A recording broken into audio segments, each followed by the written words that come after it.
Thanks for joining us today on Weekends with Whitney. We are delighted to have First Lady Donna Edwards in a rare sit-down interview. Louisiana's First Lady unveils her new initiative to enrich the lives of our children and secure Louisiana's future. Also in our exclusive interview, the First Lady shares her musical gifts.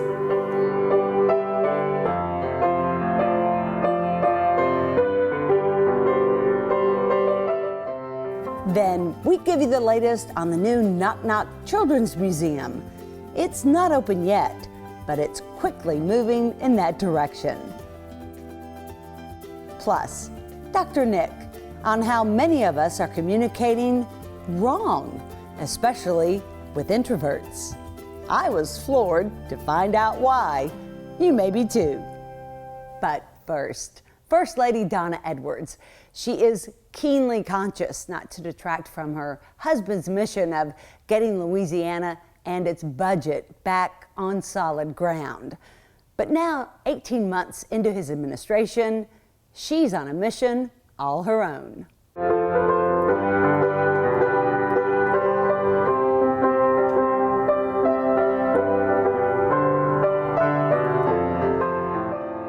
Louisiana's First Lady, Donna Edwards, has played music most of her life.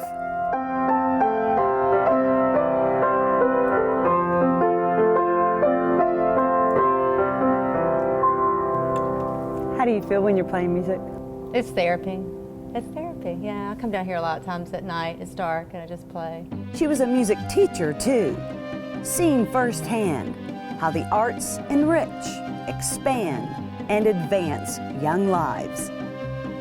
One of the things we as teachers always talk about, and truly employers talk about, is the whole person, the whole child, the whole student, and so how important that is. And it seems like now we're so focused on testing, and so, which is very important. It's important to have testing to measure as a measure, but we've become so focused that we've forgotten about the whole child. That's why she's now advocating through her Louisiana First Foundation, art, music, and movement. Blow, Sam.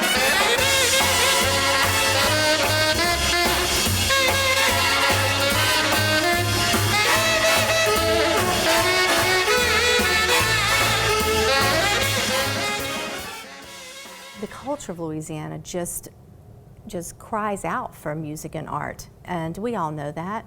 To say that it's not important is unacceptable. Yet with budget cuts, it's one of the first things schools cut from the classroom. I know it's difficult for administrators and principals and higher-ups to try to decide and where they need to cut, but to me, art and music should not, and movement. When I say movement, anything from performing arts to PE. I mean, right now, we're actually morphing physical education into recess in a lot of schools because of budget cuts, and it's not good. It's not good for the kids. It's not good for the students. It's not good for the teachers. You know, the children need that. We all love art. Everybody loves art, and you know, I think sometimes we get confused too. Artists, it's not just about a canvas and a painting.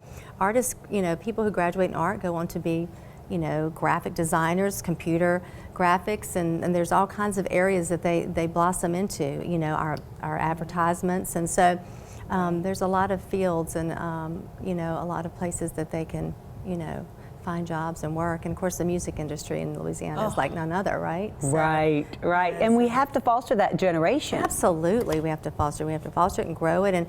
And you know, as a music teacher, sometimes I would be so amazed at a first grader that would come in with just this innate ability to just, I mean, use pencils and, you know, and drum. It just amazed me. Her plan is to put more music and art teachers in classrooms.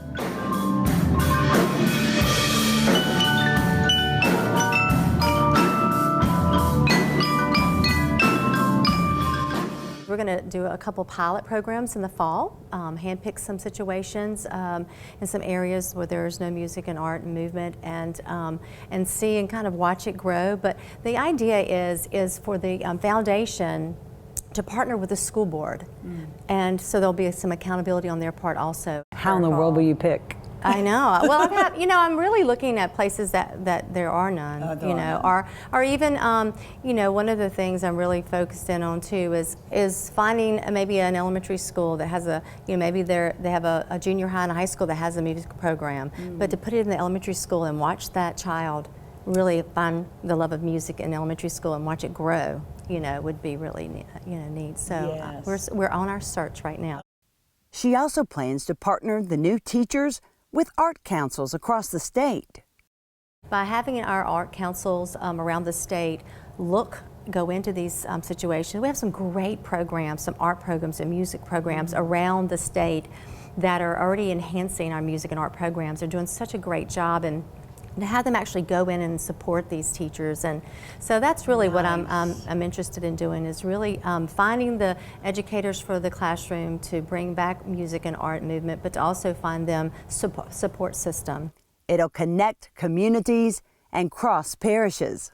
We're so good in Louisiana at reaching out and helping our neighbors, and I feel like, parishes that have got it down and doing well with these programs, reach out to your neighbor parishes and try to bring them and show them and what you're doing, and network, and resources and all that stuff. So it's really about sharing, and teachers are really good at sharing. Yes, We're very good. The First Lady held her first foundation fundraiser a few months ago at the mansion.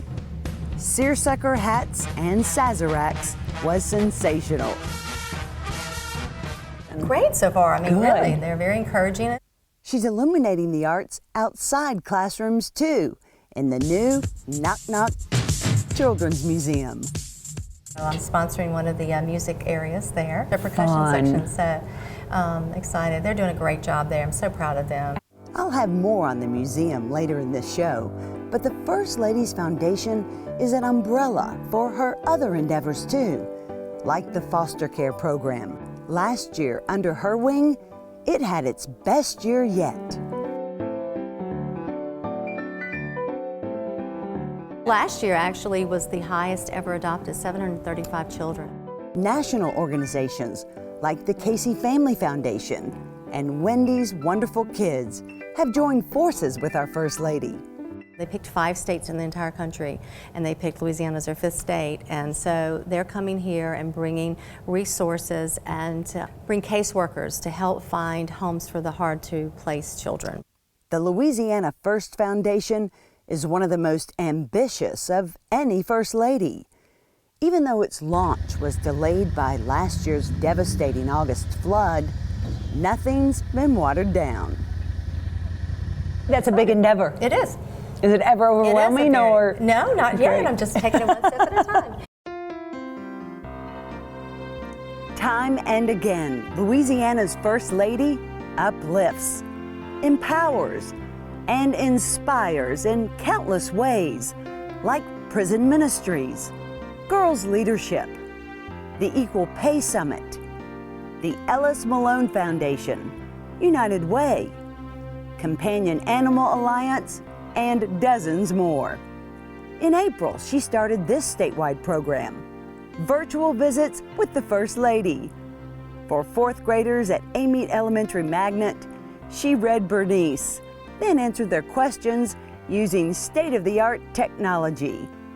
However, the state of the arts is her top priority. It's in our culture. It's it's what we are and who we are. So I believe Louisiana should shine with all the other states in the nation. They should be the bright shining star for music, art, and movement in our country. Really. If you'd like more information on the First Lady's Louisiana First Foundation or other projects she's spearheading, head to her Facebook page or her Twitter feed. And still ahead, knock knock. The Children's Museum is in its final phase. We'll show you the progress and the exciting things it has planned. Then Dr. Nick shows us the surprising ways we're communicating all wrong. As Weekends with Whitney continues. Breck's Liberty Lagoon Water Park is open for fun in the sun. Conveniently located in Baton Rouge's mid-city, Breck's Liberty Lagoon is a great way to beat the summer heat. Make a splash on the water playground, surge through water slides, cruise the lazy river, and shred some waves on the Shockwave surfing simulator before crashing under the shade of our Coolbrellas. You can even rent a pavilion for your next birthday party and register for swim lessons. For more information on how to make Breck's Liberty Lagoon Water Park your ultimate summer destination, visit libertylagoon.com. Welcome back to Weekends with Whitney. The Knock Knock Children's Museum is really taking shape. The signage went up just a few weeks ago, and in just a few more weeks, these doors, well, they will open.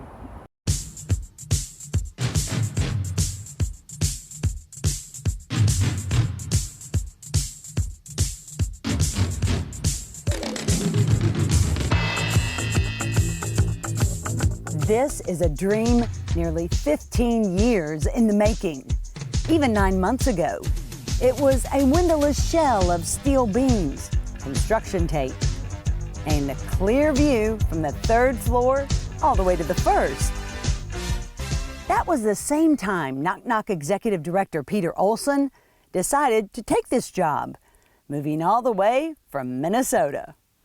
The founders pulled together such an incredible vision for what Knock Knock could be.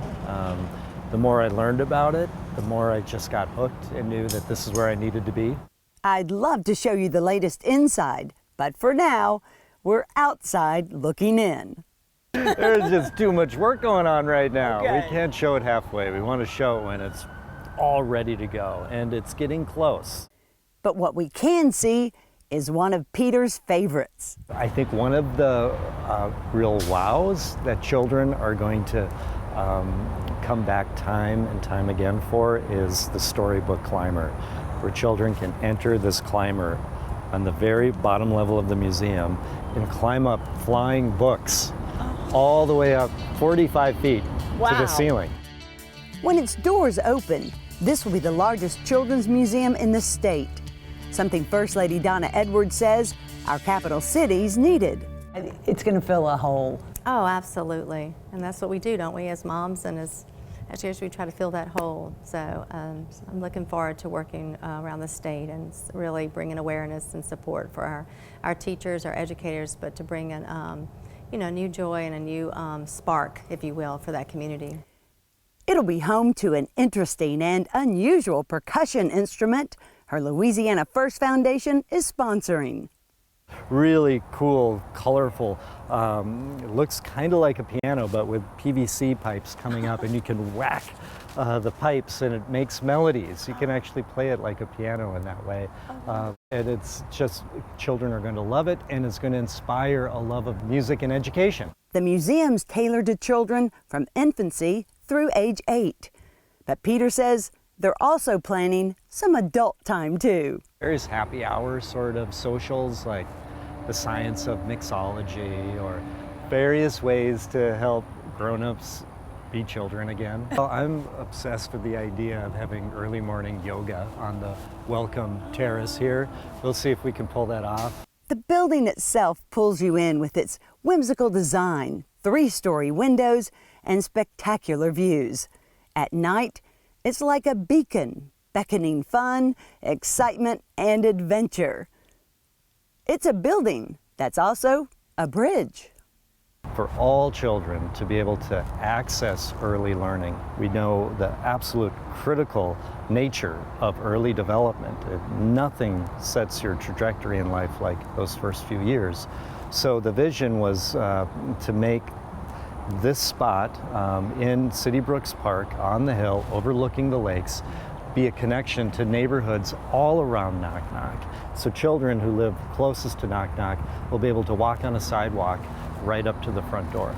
$13 million from community donations made all this possible. They have $1 more million to go. Time is of the essence.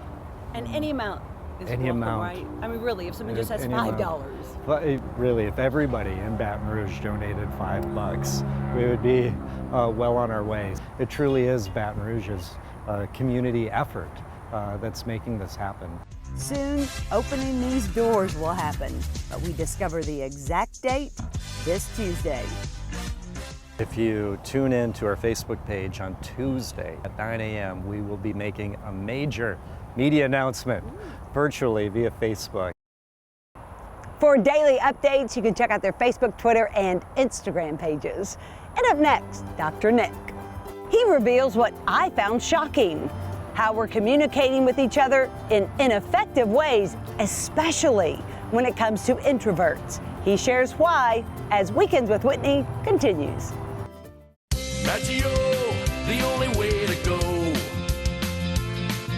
Maggio Buick GMC, your satisfaction's our specialty. We really deliver on Falls River, here in New Roads. Small town atmosphere, legendary service for over 60 years. Maggio, the only way to go. The only way to go, that's Maggio. 9-time winner of the prestigious Buick GMC Mark of Excellence Award.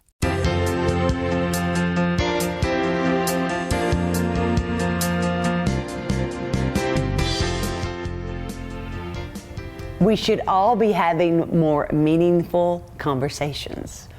Dr. Nick joins us more with why. Okay, that doesn't sound like a gee whizzer, but what I really found fascinating about this is introverts have no longer what the rest of us haven't gotten. Right. Which you think introverts wouldn't want to have real meaningful conversations because they're inward and you might be getting too close. I would think an introvert would like, oh, how are you doing? Nice weather today. But the research shows different. Well, yeah, my experience with introverts is they're not going to do small talk either. No, they hate small talk. Their brains don't work that way. They're not going to do much of anything. I have worked with an introvert that is a great example of 6 months later, our conversation started getting meaningful. And I mean meaningful. And it feels like it's this loyalty that we've got to each other forever and ever. But it took a while to get there. I see. But that's not, I mean, that's the introvert. But they also said, like, even at a party. Yeah. And if you know someone's an introvert, and you can usually spot it, you can tell. To have a meaningful conversation, you can't say, oh, how are you? Da, da, da. Sure. I want to say, what's your story? What's your story? Tell me about the town you grew up. Tell me about the town you grew up. Why did you get into meaning in your line of work instead of what's your line of work? Right. Why did you choose this career? Or how many careers have you had? Ha ha ha. Because that too is breaking open the weather. What's the weather like? Right. Which is the perfect line sometimes for saying hello, but it just doesn't go into much meaning or purpose. But research shows that happy people have deeper conversations. Why is that? What's the connection there? Whitney, every time I try to tell myself that I'm unhappy, I remind myself how fortunate I am to have intimate experiences with people, and I don't mean sexual, I mean intimate in terms of conversations. Right, and not just your clients. No, meaningful, interesting. What I think draws us into that and makes us happier is that we're experiencing humanity. We're experiencing experiences, people's stories. We're getting a glimpse into their film. What was your favorite sport? Well, I didn't like basketball. I was a baseball man. And now you're moving into something that begins to get that other person thinking. Yes. About, I saw this movie and I just never could get into that. And then before you know it, you start talking about movies. And what kind of movies that you really, are into. It's not necessarily getting overly personal. That's what I was going to say. Where's that line? Yeah, there is a line. I mean, I always like to preface it, and I do it with most of the people, and I'm sure you've probably heard me say it. Mm-hmm. Tell me if I'm getting too personal, but I'm just curious about this. Tell me if I've crossed the line. Sometimes it's best for us to set it up so that we don't offend or push people away who are a little bit less prone. But I know that, like, even when our family gets together, And again, you know, we're honest with each other. I'm Oh, not you all are knocking a my big, family. loud family. and we have a great time together, but I have to really push us to get into some kind of a spiritual, meaningful conversation. How are you doing? How is life going? We're not just here to have fun, but what was your year like? Was it hard? What were some of your struggles? Why would a family not want to do that? But there is resistance. There is resistance to saying, well, this was a tough year, or I had some struggles. And I don't mean it has to always be negative. It just needs to be meaningful. Or these are the great things that happened to me this year. Right. Or these are the things that I'm learning about myself. I love the question, what are you battling right now? What are you battling? Because we all have Yeah, struggles. yeah. And you know, in a conversation, even if it's someone you don't know very well, there's a lot of insight to glean. And maybe how they're overcoming a struggle can help you. Yes, and that kind of makes me think of, again, what the best kind of conversations are obviously when we are expressing what we're going through or how we're behaving. Like you said, maybe battles. You know, I was just thinking of another question that would be great. Who is it that I've been unkind to, and why? You mean ask someone that? Sure, no, I'm thinking myself. Oh, internally. As we're chatting. But if I start asking myself, yeah, you know, sometimes I ask myself, who is it that I'm unkind to and why? You know what happens? You probably start thinking about who you've been unkind to. Oh, right. Then all of a sudden we've got a focus of, yeah, sometimes I'm not so kind. And you know, everybody's suffering. Yes. Everybody's suffering, or, you know, why is it that I seem to be more judgmental? I catch myself sometimes, you know, realizing that I got a little of the misogyny in me. I'm aware of it, and that's where I think conversations can be so meaningful. You know, women have just as much right to get angry or as men. Certainly. And you're right. When you spot it, then you can redirect, right? Or then you can just work on it, or I don't know. How do you? Well, but remember, meaningful conversation is just that. It's conversation.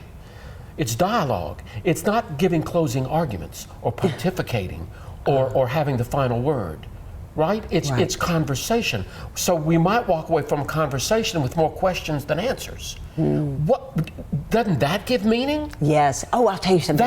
That's meaning. Okay. Yes. So I was talking to someone's father. Now, I know his son, but the father lives like in Missouri. So I met him for the first time at a big event, and his sons were involved in the community, and so I know a lot about him. And I started saying, okay, so tell me what he was like growing up. And did you always think that he would do this? And, you know, and there were some pivotal times in his life, as everyone else is like, could you believe when that happened?